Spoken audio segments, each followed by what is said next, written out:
Welcome everybody to today's session. Today I'm going to talk about 4 communication killers that when we do is going to for surely put a wedge in your relationship and create a lot of communication problems. But before we go any further, please make sure you subscribe to my channel so that you can get all the videos that will come out in the future. I've worked with probably hundreds of couples over the years. And as I've said before, if there's one thing that brings couples into counseling more than anything else, it's the desire to learn better communication skills. Because oftentimes it's our communication patterns or our lack of good communication skills that really puts a wedge in our relationship and causes problems. And after meeting with so many couples, I have found that these 4 communication faux pas, we'll say, really are killers in a relationship. The first one I want to talk about is using absolutes. Using absolutes are using words like always, never, and constantly. When we use words like these, it just asks the other person to get defensive.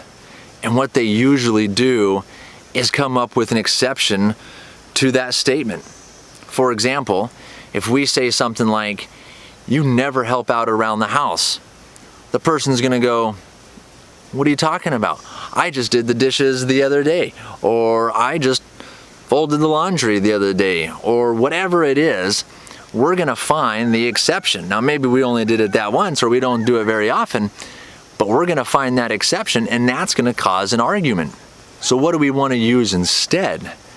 We wanna use words like rarely, or often, or sometimes, or usually. Now these words are a bit softer and it still might frustrate the other person, but they're probably more likely to get less defensive and be willing to have a conversation about it if we approach it in this way. So it's my experience that, again, when we say something like never and always, it's gonna probably create an argument. But it happens so frequently and it happens so naturally. So start to be really aware of using these absolute terms and start to choose some different words and some different phrases that will not get the other person so defensive. The second relationship or communication killer is criticism. Criticizing or name calling is a for sure way to, again, create a wedge and resentment in relationships. Nobody likes to be criticized. Nobody likes to be called a name. And when we do this, it's gonna create an argument and it's gonna create distance and a disconnect between us. A thriving marriage is developed on love and respect. And we wanna use respectful language in our relationship. And I talk more about specific respectful language in the video on important communication skills to do. So please watch that one as well. But start to be really aware how often you criticize your partner or your significant other. And really make a commitment to stop doing it. There just really is no place for it in a healthy, loving, thriving relationship. The third communication killer is really close to criticism. It's kind of its twin sister, and it's sarcasm. Now I know sarcasm can be a little different because not all sarcasm is a detriment in a relationship. Some people do very well with sarcasm, but even if they do, we really also have to be aware of how frequently we use it and at the right timing. Because even with the person that can put up with sarcasm, if it's not done at the right time or if it's overdone, it's gonna become a relationship killer or a communication killer. I know this from personal experience. I'm a very sarcastic person by nature, or I have learned to be. And when I was dating my wife, she almost ended our relationship because of my sarcasm. Well, after 18 years of marriage, I think I've learned how to significantly reduce it, or my wife has gotten a lot thicker skin. Probably a little combination of the two. But again, I do know how sarcasm can really drive a wedge into a relationship. So that's just something you want to talk about. Now, I've worked with couples that are both very sarcastic. And again, it can work. But be careful of the frequency and the timing of it. The final communication killer that I find happens a lot in relationships for a lot of different reasons is using parent language. Parent language is using words like let, allow, give permission to, whatever the case may be. To me, these terms are like dragging your nails down a chalkboard. There really is no place for these words in a relationship between two adult people.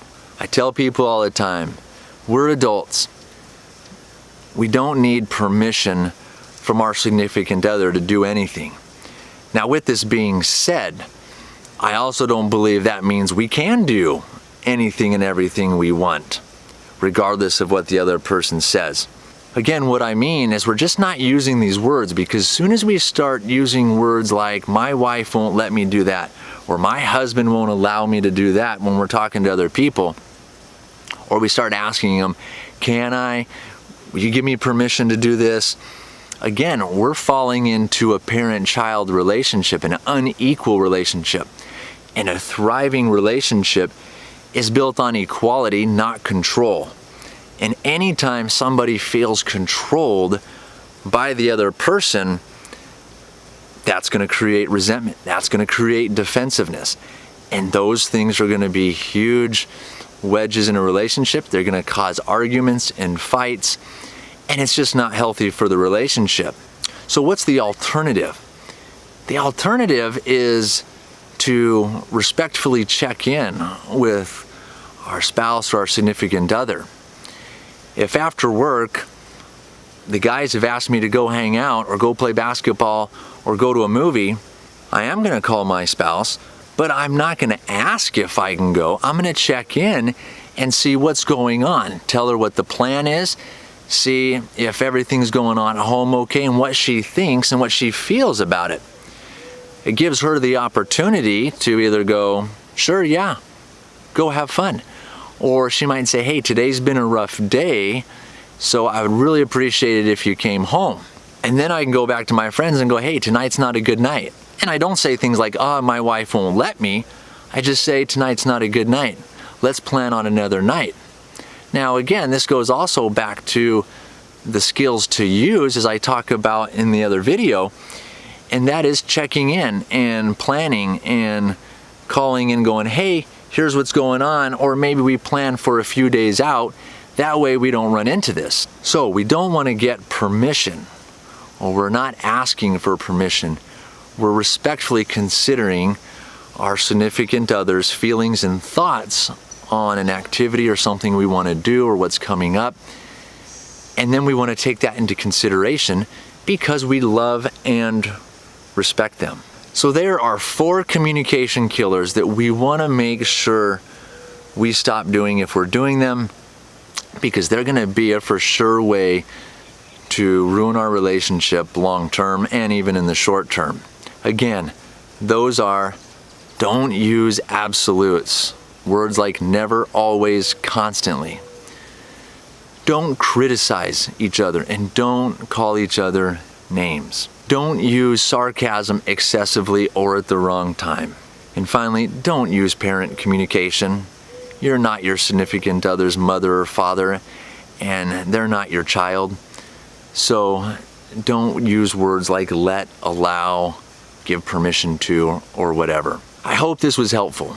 If it was, please give it a thumbs up and make sure you share it with someone else. And also, please subscribe to my channel so that you can get all the future videos that come out. Until next time, make it a great day and make it a great week.